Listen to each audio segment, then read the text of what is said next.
Bonsoir mesdames, bonsoir messieurs, nous sommes très ravis de vous savoir nombreux ce soir, comme d'habitude bien sûr, dans le cadre de votre magazine, l'invité de Vision Plus et aussi dans le cadre de votre journal Vision Info, puisque l'invité de ce soir passe d'abord invité du journal, mais aussi invité de Vision Plus. Il s'agit d'ailleurs d'un habitué de votre magazine, le professeur Toussaint Tshilombo Send, cadre du PPRD, le parti présidentiel, mais aussi cadre, n'est-ce pas, au sein de la majorité présidentielle, puisque son parti politique est de la majorité présidentielle. Avec Toussaint Tshilombo ce soir, nous allons nous entretenir autour des questions de l'heure, les questions d'actualité. Il s'agit bien sûr du lancement hier du grand parc, n'est-ce pas, dans la province du Bandundu par le chef de l'État Joseph Kabila Kabange.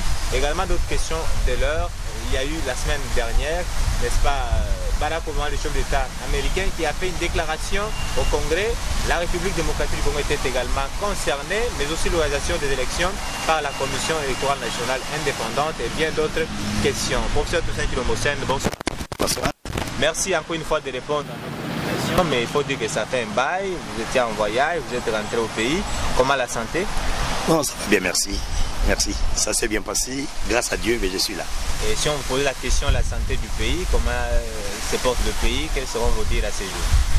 Je pense que la santé du pays va bien, très bien même, quoique ci et là, nous avons des petits problèmes d'ordre social, mais dans l'ensemble, le pays va bien parce que vous constaterez que depuis un certain moment, nous avons le calme et la paix qui est revenue, surtout dans la partie est du pays. Et vous l'avez évoqué en introduction, les différents projets qui sont en train de voir le jour. Et je sais que la population attend les résultats immédiats. Mais au fur et à mesure que nous allons avancer dans cette émission, nous allons développer pour que l'on puisse fixer l'opinion par rapport à ma réponse. Ça va. Il est annoncé ici plus de 90 000 hectares. En tout cas, c'est l'étendue du parc que le chef de l'État a lancé hier, un parc agricole dans la province du Bandundu. Est-ce que là est la volonté du gouvernement de la République de vouloir, n'est-ce pas, lutter contre la faim? Mais je pense que dans votre question, merci beaucoup, dans la question c'est toute la réponse, parce que nous sommes en train de concrétiser. Si je dis nous, c'est le peuple congolais dans son ensemble, bien sûr, sous les leaderships du chef de l'État, concrétisé ou matérialisé par le gouvernement de la République, nous sommes en train de mettre en action ce que feu Mouzé Laurent Désiré Kabila nous avait dit, prenez-vous en charge, et aussi l'autosuffisance alimentaire. Je pense que les gestes ou l'acte posé hier par le président de la République, son Excellence Joseph Kabila Kabange, c'est déjà un signe annonciateur que dans les années qui viennent, dans les temps qui viennent, le peuple congolais va s'autosuffire sur le plan alimentaire et le surplus sera destiné à l'exportation. Donc 90 000 hectares ou 90 000 hectares pour un parc agroalimentaire, ça représente énormément beaucoup. Ça représente énormément beaucoup et aussi peu, vu l'étendue du pays, parce que nous avons des terres qu'on va exploiter. La province de Bandundu n'est qu'un signe de départ et je crois que dans les jours, dans les années qui viennent, le président de la République va inaugurer aussi d'autres parcs de telle sorte que toutes les provinces puissent apporter la spécialité provinciale pour que le peuple congolais puisse consommer à suffisance. Et comme ça a été annoncé hier, dans les 6 premiers mois, nous verrons les résultats que cela va donner. Et c'est plutôt dans les 2 ans que nous allons nous rendre compte effectivement de ce que ce parc va donner. Je crois, bravo à la République démocratique du Congo, bravo au peuple congolais, parce que non seulement on a lancé les parcs, mais aussi ça va créer des emplois. Et ces emplois vont générer des revenus qui feront que des familles vont se nourrir, vont s'acheter les nécessaires pour les besoins de ces familles-là. Ce qui explique qu'il ne faut pas seulement voir les parcs comme tels, mais il faut voir tout ce qui suit les parcs. Je crois que c'est un très bon départ et le gouvernement de la République démocratique du Congo est en train de faire de son mieux au jour le jour et nous amène à la concrétisation d'une promesse du président de la République et c'est pour ça que j'ai dit ça va bien. Ça va bien, c'est-à-dire que si de telles initiatives seront, n'est-ce pas, prises aussi dans le cadre des autres provinces, en tout cas la RDC sera réellement un grenier agricole. Mais vous devez vous rendre compte, monsieur le Cordon Mwanza, lorsque vous regardez aujourd'hui la carte de l'Afrique, vous constaterez que le désert du Kalahari au sud est en train de monter vers chez nous. Le désert du Sahara est en train de descendre. Ce qui explique qu'aujourd'hui, nous sommes l'oasis de paix, nous sommes la réserve en termes de l'eau, nous sommes la réserve en termes de poumons par rapport à la forêt équatoriale et nous nous lançons maintenant pour être les greniers non seulement de la République démocratique du Congo, non seulement pour la sous-région de l'Afrique centrale, mais pour la région de l'Afrique et le reste du monde. Je crois que la République démocratique du Congo est en train de reprendre sa place dans les concerts des nations, mais pas dans le sens où les gens auraient souhaité que ça puisse être sur le plan de l'armement, sur le plan stratégique. Non, non, notre stratégie à nous, c'est de devenir demain la mère nourricière de la sous-région, du continent et du monde. Donc ceux qui disaient hier, après avoir vu le travaux, je rappelle aux téléspectateurs, nous sommes ici à la place des évolués dans la commune de la Gombo, nous enregistrons cette émission. On disait souvent, on peut nous faire le boulevard, on peut faire des sites touristiques et tant d'autres, mais tant que le ventre restera toujours affamé, et comme on dit, le ventre affamé n'a point d'oreille, le gouvernement de Kabila n'aura rien fait. Et aujourd'hui, on a comme impression que le gouvernement a entendu, n'est-ce pas, ces cris et veut maintenant faire du social son cheval de bataille. Bon, vous savez, si j'avais été le porte-parole du gouvernement, j'aurais commenté plus. Mais je ne suis qu'un citoyen congolais qui partage ce point de vue, ces opinions. Vous avez bien dit, je suis membre du PPRD, qui est le parti présidentiel, membre de la majorité présidentielle. Donc je suis en train de m'exprimer en tant que citoyen congolais. Exactement. Et à cela, je peux vous dire que la stratégie mise en place par le président de la République, vous aurez constaté, parler peu, réaliser plus. Donc aujourd'hui, nous allons de matérialisation en matérialisation. Vous l'avez bien dit, à un certain moment, on nous a reproché, oui, faire les routes, construire les routes, les infrastructures, c'est vrai, mais le ventre. Mais il fallait que l'on commence d'abord par ces infrastructures qui nous mènent au lieu de production pour l'évacuation de ce qui sera produit afin que ça soit acheminé sur les lieux de la commercialisation où la population pourra se les procurer facilement. Et aujourd'hui, nous entrons maintenant dans la phase où l'autosuffisance va faire que le ventre ne va plus réclamer parce que les jambes ont trouvé par où passer. Le ventre va maintenant trouver quoi se mettre dedans pour ne pas trop revendiquer non plus. Exactement. Nous allons changer de chapitre parce que vous l'avez dit, vous n'êtes pas porte-parole du gouvernement pour trop commenter là-dessus. Nous allons bien sûr chercher à voir monsieur le ministre de la communication média, porte-parole du gouvernement, son excellence Lambert Mende, pour pouvoir lui poser plus de questions. Mais l'actualité reste aussi dominée par, n'est-ce pas, l'adresse de Barack Obama, en tout cas, qui a mis en garde les chefs d'État africains dont le mandat tend, n'est-ce pas, vers la fin, tend vers leur fin, voulais-je dire, et il a mis un accent sur la République démocratique du Congo, d'abord en disant que son gouvernement va geler les avoirs de tous ces chefs d'État africains qui veulent toucher à la Constitution dans le but, bien sûr, de prolonger leur mandat, mais aussi, il a demandé au Congrès américain de se pencher en urgence sur la question de la République démocratique du Congo. Ça a fait peur à la majorité, certainement. Mais non, je ne vois pas pourquoi cela va faire peur à la majorité présidentielle, parce que le président américain s'est prononcé devant le Congrès américain. Il est libre de prendre la parole dans son pays et de dire ce qu'il pense par rapport à la politique internationale. Parce que n'oublions pas quand même que les États-Unis d'Amérique veillent un peu sur le plan international par rapport aux différents points de tension et autres. Et la République démocratique du Congo, je venais de le dire, est en train de reprendre sa place dans les concerts des nations. Donc tout ce qui touche à la République démocratique du Congo touche également le monde. Donc c'est tout à fait normal que le président américain s'est prononcé sur l'ensemble de l'Afrique et a accentué sur la République démocratique du Congo. Mais il faudra que l'on puisse prendre son discours par rapport aux différentes étapes. Lorsqu'il a parlé de chefs d'État qui tendent vers la fin de leur mandat, il a parlé de manière générale, mais ici, il faudrait aussi à ce que l'on puisse enlever les lunettes extérieures pour mettre les lunettes intérieures par rapport aux réalités du continent africain et aux réalités de peuple. Parce que ce ne sont pas ceux de l'extérieur qui vont décider sur l'avenir des peuples à l'intérieur. Voyez un peu ce que le monde ou la communauté internationale a dû commettre comme erreur. Je me permets de dire erreur dans ce sens que, voyez la situation qui se passe aujourd'hui en Libye. La Libye de Kadhafi n'est plus la Libye d'aujourd'hui. C'est une instabilité totale parce que on n'avait pas pris toutes les précautions nécessaires pour accompagner la précipitation dans laquelle on s'est lancé. Voyez ce qui s'est en train de se passer aujourd'hui en Irak. Je crois que pour ne citer que ces exemples-là, ceci peut faire réfléchir la communauté internationale. Et en ce qui concerne la République démocratique du Congo, le peuple congolais est suffisamment mûr. Il est mature aujourd'hui pour voir dans quelle direction il va s'engager.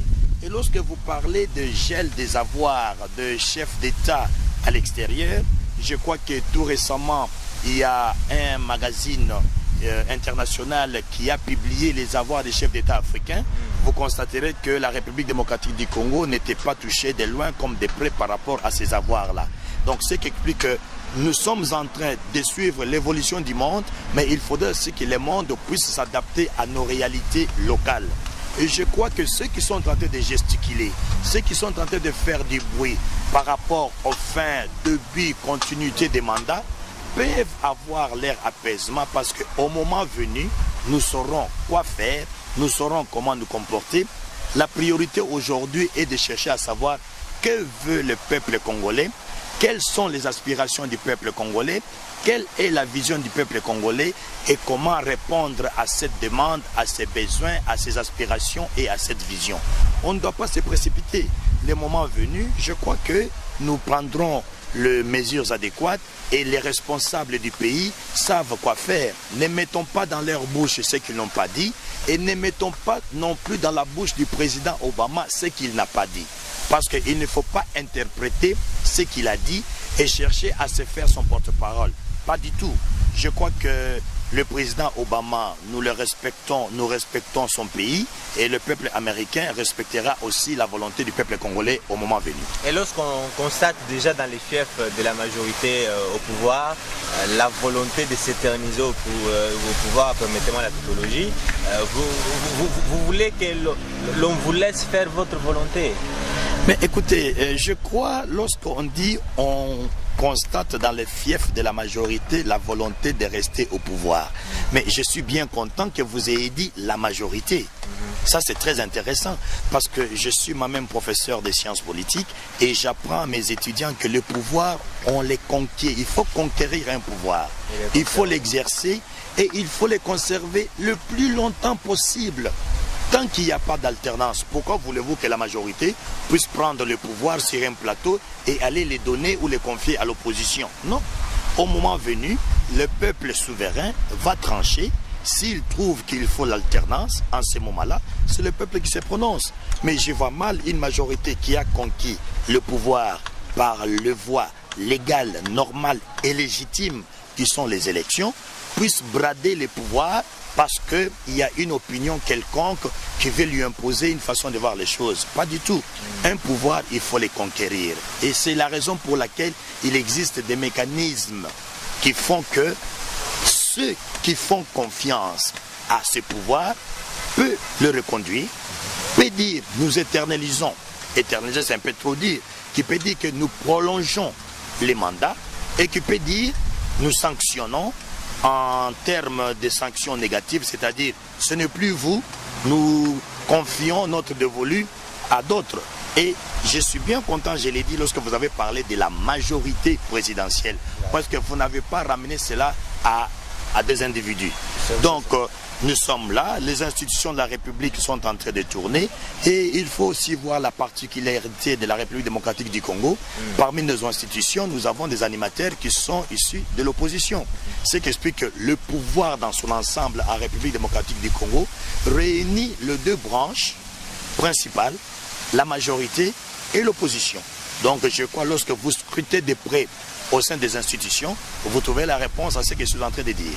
C'est vrai que vous devez, n'est-ce pas, exercer ce pouvoir et aussi les conserver le plus longtemps possible. Mais on a comme impression qu'au sein de la majorité, il n'y a pas une personne qui peut prendre la place de Kabila. Avant et après Kabila, c'est toujours Kabila. C'est ce qui fait peur. Mais écoutez, c'est ce qui fait peur à l'opposition, mais aussi à la communauté internationale. On veut quand même, on ne veut plus des présidents à vie. Mais écoutez, je crois, si vous me parlez avant Kabila, c'est après Kabila, je souhaiterais que pour les téléspectateurs, vous puissiez bien préciser. Avant Kabila, Joseph, bien sûr, il y avait Kabila, Laurent Désiré. Exact. Alors, vous voulez qu'avant Kabila, Joseph, il y ait qui? Puisque l'histoire, on ne va pas la dénoter, on ne va pas la réécrire. Nous savons tous qu'avant Kabila, Joseph, il y avait Kabila, Laurent Désiré. Actuellement, il y a Kabila, Joseph. Et après, nous ne savons pas. Il n'est pas dit que le président Joseph Kabila, personne physique, va rester éternellement sur cette terre des hommes. Il n'a pas de dauphin. Mais écoutez, ça c'est un problème que nous allons régler en cuisine interne au sein de la majorité présidentielle, au sein de sa famille politique. Mais pour le moment, le président Kabila n'est pas encore arrivé à la fin de son mandat. Je ne vois pas pourquoi nous allons nous précipiter de parler des dauphins pour le moment. Et je crois aussi que les institutions de la République fonctionnent comme il le faut. Je ne pense pas que dans la constitution de la République démocratique du Congo, il est prévu quelque part que la présidence est à vie. Non, ça, il ne faut pas nous mettre dans la bouche ou dans la tête ce que nous n'avons pas dit. Ne nous prêtez pas des intentions. Nous sommes respectueux des textes, nous sommes respectueux des institutions.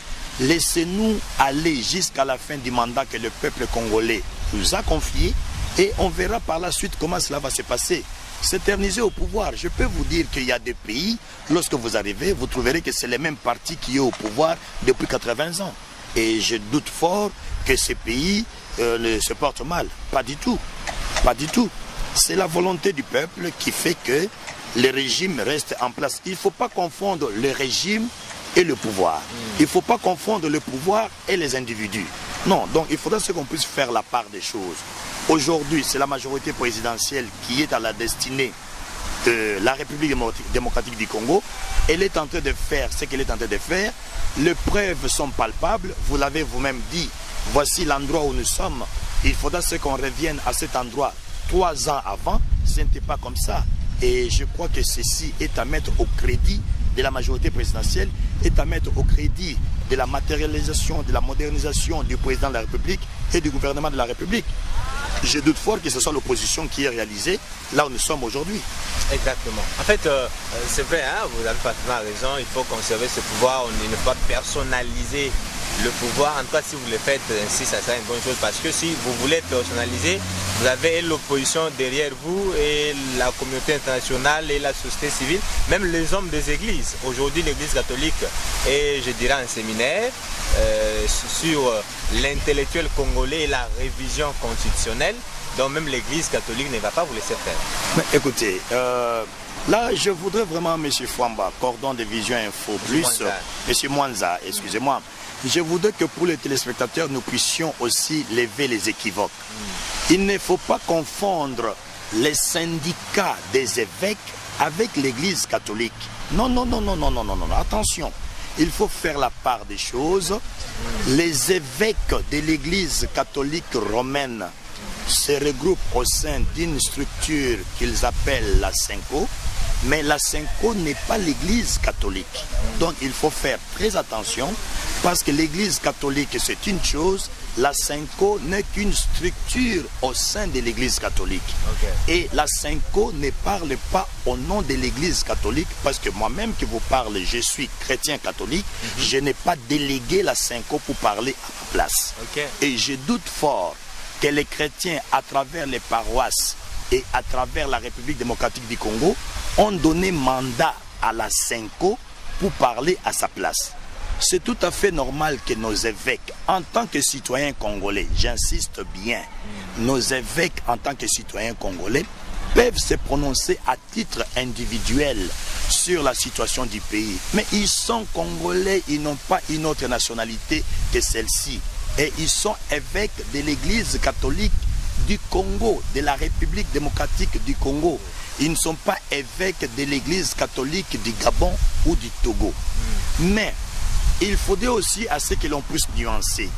Ne pas créer un problème entre l'église catholique et l'État congolais ou entre l'église catholique et le pouvoir. Pas du tout. Parce que même au niveau de la cérémonie de la messe, il est demandé à ce que l'on puisse prier pour ceux qui ont en charge le peuple de Dieu, c'est-à-dire ceux qui ont le pouvoir.